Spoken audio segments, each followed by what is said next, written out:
Bien, Kal Kadosh Venirbad, mes amis, bonsoir. Nous allons poursuivre notre étude sur le Kuzari dans le deuxième livre relatif au temple et à son contenu. Nous avions dit, si vous vous souvenez, donc lors des précédentes études, qu'il y avait un lien entre le sanctuaire et une sorte d'analogie avec tout le corps et tous les membres du corps. C'est ce qu'on avait vu précédemment. De là, nous avons parlé de la signification des ustensiles du sanctuaire et nous en sommes à présent à la représentation de ce que signifie le cœur et la tête à l'intérieur de ce même Mishkan, de ce même temple. Le cœur et la tête, dit le Rav ici, et les dirigeants sont la tête. Je répète, la Torah, c'est le cœur et les dirigeants sont la tête. D'accord ? La Torah, c'est le cœur de la nation et les dirigeants sont la tête de la nation. Le cœur de la nation, c'est la Torah parce que de la même manière que le cœur, c'est ce qui permet au corps de vivre, donc au corps de la nation, la Torah, c'est ce qui lui permet de vivre véritablement. Quant aux dirigeants, ils sont la tête, c'est-à-dire ceux qui sont amenés à porter une réflexion mesurée, profonde, qui évidemment doit lier à la fois le cœur et la tête, dirigés vers leur âme. Gérer la cité. Exactement. Et le peuple ne peut fonctionner que grâce aux deux ensemble. On a besoin à la fois du cœur et de la tête. D'ailleurs, c'est pour la raison pour laquelle on met souvenez-vous, les téphilines du bras vers le cœur et les téphilines de la tête. Le roi donc va interroger le Chaver au paragraphe 27 de la façon suivante. Tu as longuement décrit les organes internes du sanctuaire. Et également, tu as souligné leur importance, mais tu n'as pas parlé de la tête, qui est pourtant l'essentiel. Tu as été dit, c'est la traduction donc, du Kuzari, tu as été merveilleux au Chaver, c'est donc le roi des Khazars qui parle. Tu as été merveilleux au Chaver dans tes comparaisons, mais je ne t'ai pas entendu en fournir pour la tête et l'essence dont elle est le siège, ni même au sujet de l'huile d'onction. L'huile d'onction, je vous rappelle, c'est ce qui a toujours servi pour couronner la royauté, les rois, et donc sur la tête, toujours l'huile d'onction sur la tête.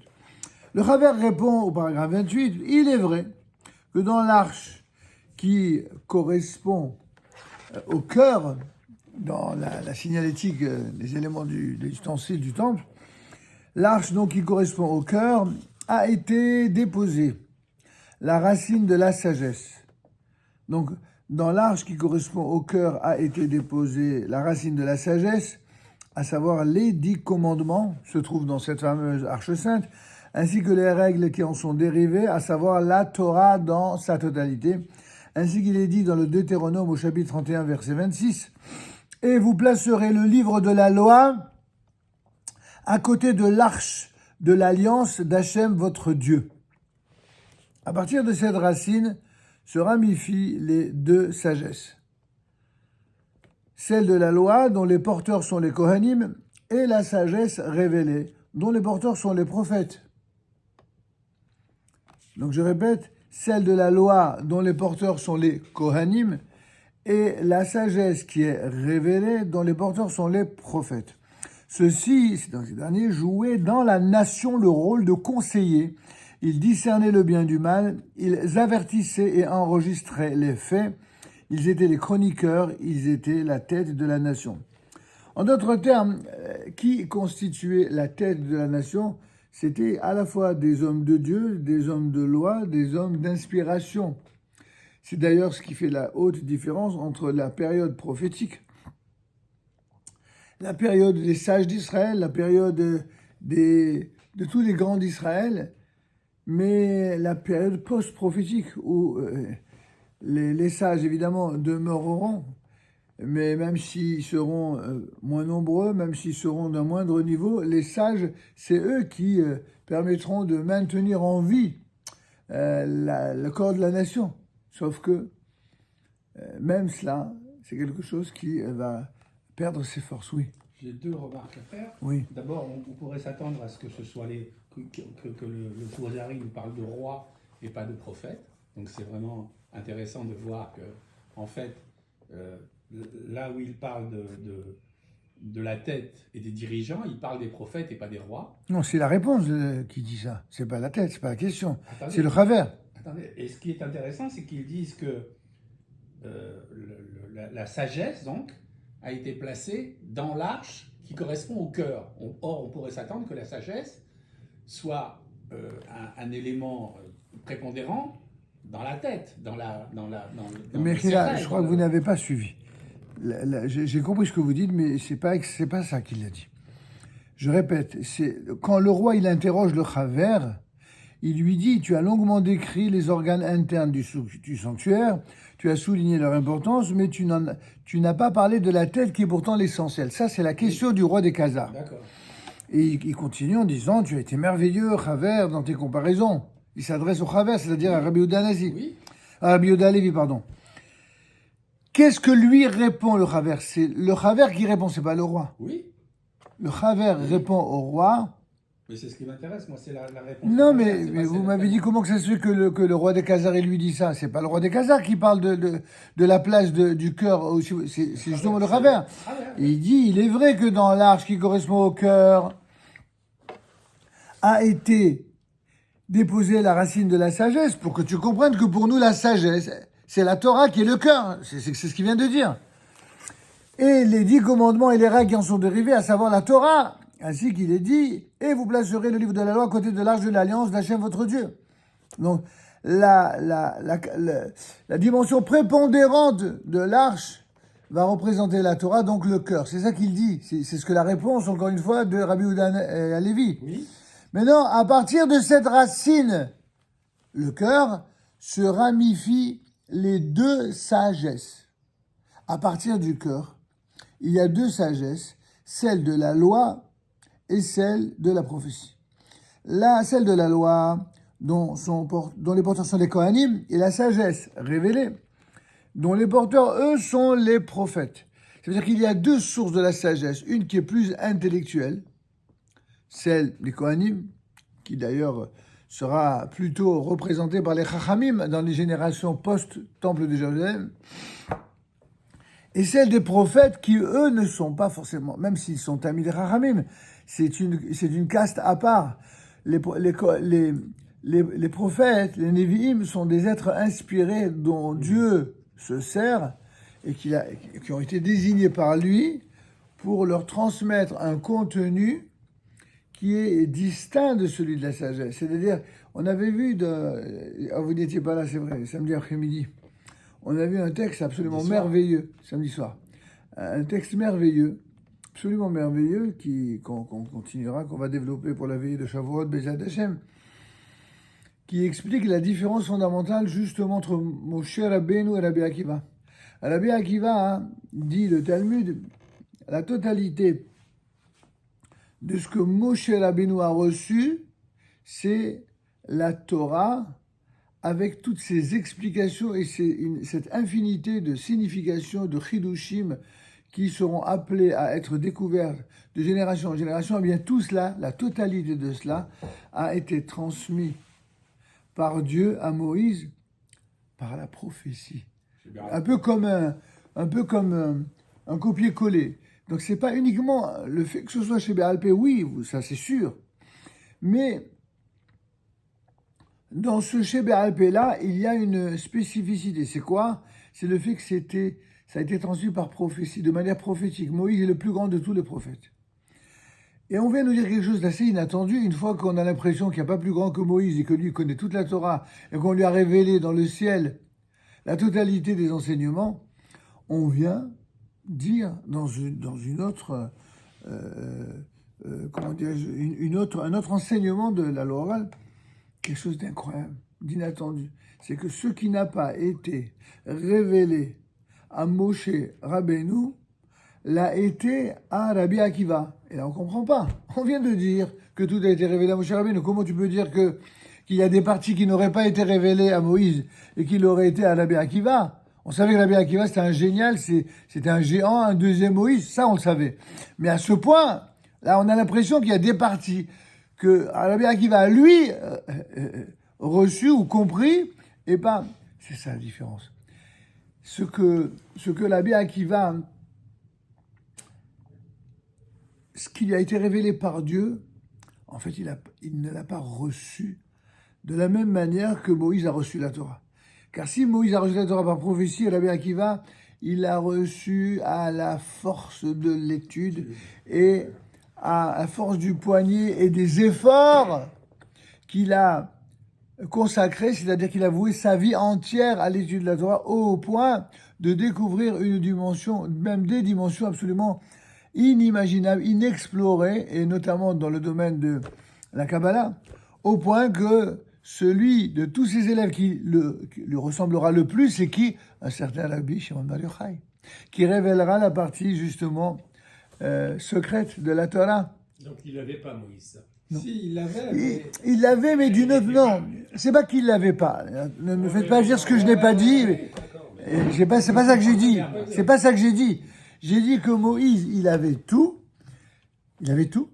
C'est clairement dit. Mais ce que Rabbi Akiva, en termes de profondeur, a découvert, c'est à la force du poignet et surtout un sacrifice, un don de sa personne, d'ailleurs qui va se vérifier pas au sens théorique de son étude ou au sens pratique de ses efforts, mais même au don de sa vie va la donner. Il va être, comme vous savez, maltraité, mais plus que maltraité, il va être complètement dépecé dans des peignes de fer romains, il va être torturé comme c'est pas permis, lui et ce qu'on appelle les Asara Harugei Malchut, les 10 martyrs de la foi, par le royaume, par les autorités romaines. Donc, il est, de ce point de vue-là, un être absolument, probablement le plus exceptionnel de tous les temps. On va pas faire des comparaisons, nous on n'est pas habilités à en faire, mais c'est intéressant quand même ce que disent nos sages. Est-ce que ça pose le problème de l'inné et de l'acquis? Ça pose pas un problème, ça pose une sagesse de distinction. C'est très différent. Il y a une différence entre la sagesse et la prophétie. Et c'est d'ailleurs le prochain thème qu'on va étudier dans le Kuzari, avec l'éclairage du Rav Bochko. La différence entre la sagesse et la prophétie, on sait que il existe un enseignement dans Baba Batra qui dit que Hacham Adif min Navi, que le Hacham, il est d'une certaine manière, il a un avantage, il est préférable au prophète. Parce que le prophète, il ne peut rien percevoir et dire d'autre que ce qu'il reçoit. C'est un récepteur-émetteur. Et il a la sagesse quand même. Oui, le problème, c'est que quand il se sert de sa sagesse pour commenter ceux dont il est porteur par sa prophétie, il se brûle les lèvres, au sens propre comme au sens figuré. Il y a beaucoup de prophètes qui ont très mal terminé, certains qui ont été zigouillés, d'autres qui ont eu la lèvre brûlée, comme je viens de le dire, d'autres qui ont été sciés dans un tronc d'arbre. Pourquoi? Justement, parce qu'à un moment donné, ils ont abandonné leur case prophète pour passer à la case de la chorma. Donc, c'est un risque. Quand on est... évidemment que les prophètes étaient des David Chachamim, on peut bien imaginer que c'était des Hamal. Il faut qu'ils soient remplis de temps, mais il faut qu'ils aient cette force colossale de savoir distinguer entre les deux. Cette humilité, en tout cas.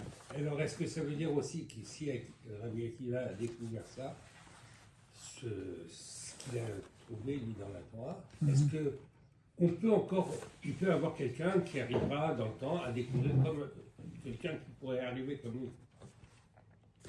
Dans chaque génération, il y a certainement des êtres d'exception. Maintenant, les êtres d'exception, malheureusement, on s'en rend compte souvent après. Parce que de leur vivant, justement parce qu'ils sont exceptionnels et qu'ils sont souvent à contre-courant d'un ensemble, ils sont obligés de se cacher ou de se planquer exactement comme Rabbi Shimon Bar Yochai, faute de quoi il a été condamné à mort. Donc bien sûr qu'ils existent, oui, toute proportion gardée, évidemment, et par rapport à la génération. Et puis, comme a dit Chaim, à la fin des temps, le Mashiach lui-même, il sera un très grand Talmid Chacham. Le Messie, c'est pas juste un genre de Superman qui va dire come on boy, ça y est, le moment est arrivé. Non, c'est un être qui certainement réunira en sa seule personnalité absolument la totalité des capacités, non seulement ontologiques au niveau de l'âme, au niveau de l'être, au niveau du cœur, de l'intelligence, de la connaissance, du courage, de la vertu du courage. C'est bon, c'est un petit peu comme une sorte de Yehuda Maccabi puissance plus. Vous comprenez, c'est-à-dire que, comme Rabbi Akiva l'était justement lui-même, mais bon, on reviendra là-dessus. Et si on a déjà terminé ce point, nous disions donc, pour rebondir sur ce que disait notre ami Chaim, à partir donc de cette racine se ramifient les deux sagesses, celle de la loi dont les porteurs sont les Kohanim et la sagesse révélée dont les porteurs sont les prophètes. Ceux-ci jouaient dans la nation le rôle de conseillers. Ils discernaient le bien du mal, ils avertissaient et enregistraient les faits, ils étaient les chroniqueurs, ils étaient la tête de la nation. Et oui, les chroniqueurs en ce temps-là, c'était pas des journalistes. Parce que c'était pas des faux prophètes. C'était des vrais prophètes. Ou alors des vrais sages. Et donc le roi avait posé une question concernant la tête et le Chaver, lui, il a répondu en parlant du cœur. Vous voyez qu'il a quand même été sensible à votre remarque, en fin de compte. Il avait déjà dit auparavant, au paragraphe 26, que l'organe le plus important chez l'homme, c'était le cœur. Le cœur qui est le siège véritable de l'âme. Et bien qu'elle siège aussi dans le cerveau, ce n'est qu'en second lieu par l'intermédiaire du cœur. Donc c'est comme si le cœur était précisément au cœur de l'être, au sens propre comme au sens figuré. Et d'une certaine manière, c'est également le siège de l'âme. C'est très original ça. C'est fantastique. Fantastique. Et contrairement à l'idée que s'en fait le roi, Rabbi Yehuda Halevi, lui, il considère que le cœur est l'organe principal de l'homme parce qu'il est le siège de ce qu'on appelle en hébreu le nefesh ou la nefesh, un des termes qui désigne l'âme. Vous savez que, comme le dit ici en note de la traduction, c'est la dimension de l'âme qui fait de l'homme un sujet, c'est-à-dire une personne qui est douée de volonté. Qu'est-ce que c'est qu'un homme? C'est un être qui exprime une volonté, qui est capable de volonté. Et c'est pour cela que la Torah rapporte l'éventualité de la faute à la notion de nefesh. Nefesh ki teheta, comme on le voit dans Vayikra au 4e chapitre, verset 2. Nefesh ki teheta. Une personne, s'il arrivait qu'elle faute, cette personne-là, alors voilà quelle serait la règle. C'est ça. Donc, nous poursuivons. Le cerveau vient en seconde position par rapport au cœur. Il est donc le siège des sens. C'est paradoxal parce qu'on a l'impression que le cœur, évidemment, il contrôle plutôt le siège des sens, le siège des. Je dis c'est très original.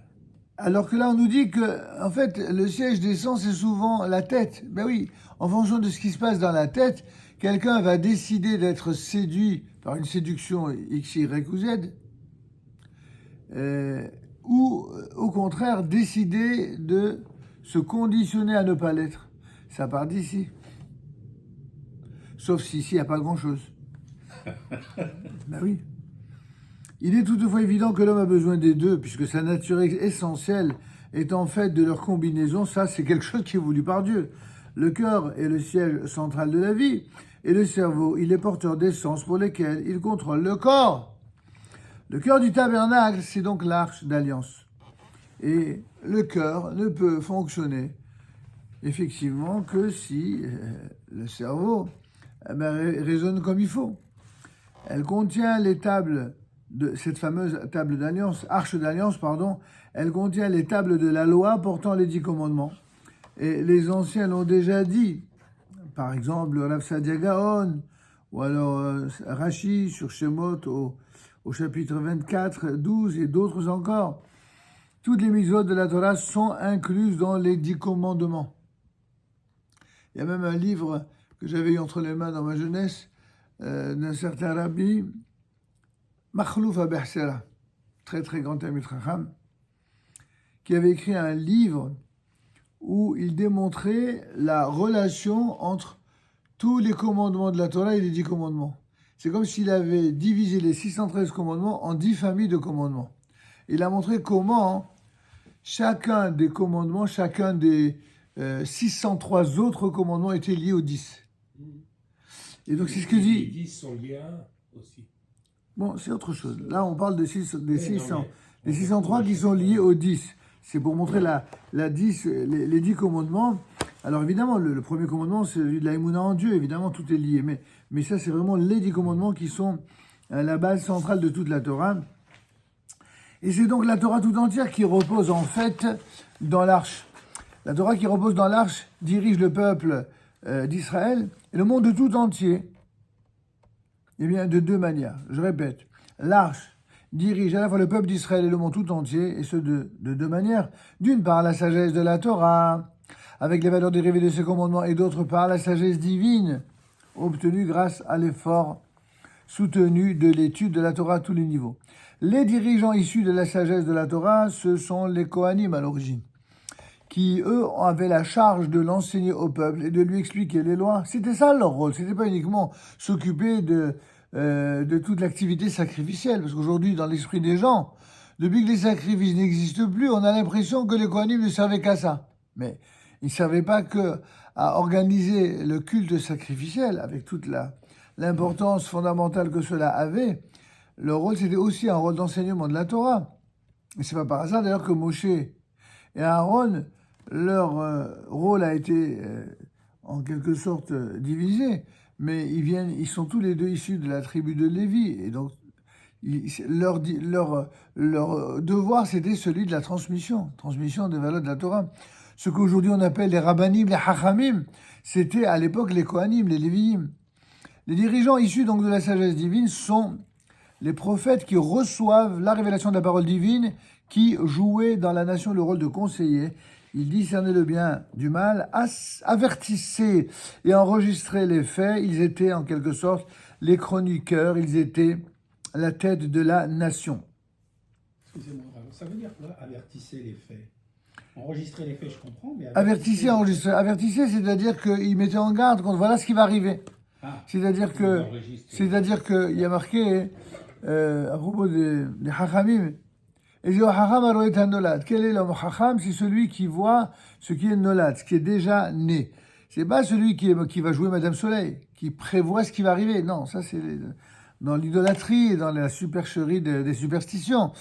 Le hacham, c'est celui qui, au vu de ce qu'il y a sous ses yeux, devant ses yeux, il regarde n'importe quelle situation historique, n'importe quelle situation politique, n'importe quelle situation médiatique, il voit ça, et de ce qu'il voit, il dit voilà. À partir de ce que j'analyse, sur la base de la sagesse de la Torah, voilà ce que ça va générer, probablement. Il n'est pas sûr de lui, il ne se prend pas pour Dieu, mais il pense que voilà ce que cela va générer. Il pense que, et en général, quand lui pense, on se rend compte que très souvent, ce qu'il dit, c'est vraiment vrai. En quoi c'est ça la chorma.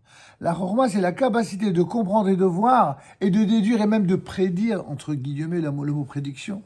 Non pas comme Madame Soleil, mais comme celui qui comprend, qui voit, qui comprend les événements. Qu'est-ce que ces événements vont générer dans l'immédiat, ou même, regardez, quand vous voyez le Rav Kook à la Vache Shalom, Ribono Shalom, toutes les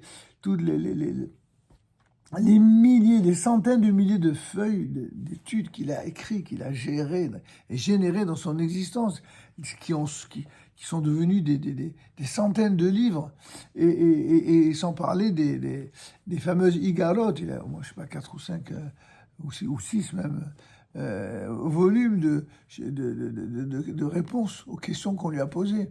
Et quand on les étudie, on est stupéfait de voir comment un homme, certes hors du commun, comment un homme a pu à ce point voir de manière lucide et clairvoyante, il y a 100 ans, 120 ans, tout ce qui se passe aujourd'hui. Mais vraiment. Et bon, c'est vrai que c'est arrivé pour certains Mekoubalim hors du commun, mais qui sont dans la droite ligne de la Rabbi Akiva. Le Rabbi Akiva, Rabbi Shimon bar Yochai, le Arizal, le Ramchal et le Rav Kook. Oui. C'est vraiment cette même logique, cette même lignée de... Oui, cette même capacité hors du commun à voir avec leur lumière ce que d'autres ne voient pas. En tout cas, je termine sur cela. Les Kohanim et les prophètes sont donc la tête de la nation, à savoir la Torah en reste le cœur. Si Kohanim et Lévi'im sont la tête de la nation, alors la Torah c'est le cœur. Le rôle du cerveau, c'est d'orienter le cœur. Il est d'une certaine façon le navigateur, pour reprendre les propos du Rav Woshko ici, il est le navigateur qui indique l'itinéraire à suivre. Une sorte de GPS intellectuel et spirituel à la fois. La tête est le siège des organes des sens, les yeux, les oreilles, le nez, mais aussi du cerveau qui en interprète les messages. Ils informent le cerveau qui à son tour communique les instructions au cœur. La Torah est l'essence de la vie, comme un concentré de vie. Elle est le sang qui circule dans les artères. Elle est le cœur. La Torah exerce son influence sur tous les autres instruments du corps, les organes, mais aussi les membres, les autres membres. Sur la faculté de l'autel de mener l'homme à se maîtriser jusqu'à l'annulation de soi afin de vivre selon la Torah. Car si l'annulation devait être prise à la lettre, mais les résultats risqueraient d'être catastrophiques. C'est la volonté de vivre elle-même qui risquerait d'être supprimée. Pensez un peu à ceux qui n'ont pas le goût de vivre, à ceux qui veulent se suicider. Pourquoi ça vient, cela? Parce qu'il en manque tout cela. On peut constater quelque chose d'analogue dans l'islam, qui prône la soumission totale de l'homme à Dieu. Poussée jusqu'à ses conséquences ultimes, cette attitude finit même par mépriser la vie humaine.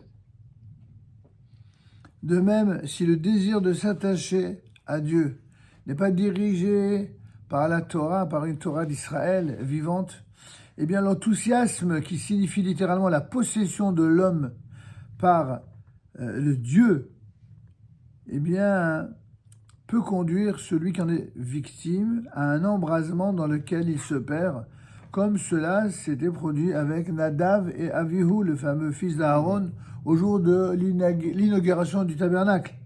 La halakha empêche l'homme de transgresser certaines limites, ce que la fougue et l'enthousiasme l'entraîneraient à faire inconsidérément.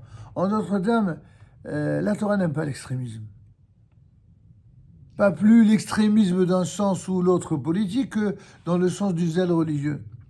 Un excès de sainteté mal canalisé,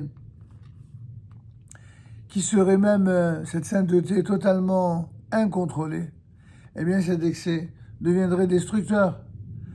Des valeurs spirituelles comme par exemple l'art, la musique, la psychologie ne peuvent être approchées positivement qu'avec les directives de la Torah. Imaginez, laisser toutes ces originalités, cette inspiration, n'est-ce pas, artistique, entre les mains de l'idolâtrie ou du vice, comme c'est malheureusement souvent le cas.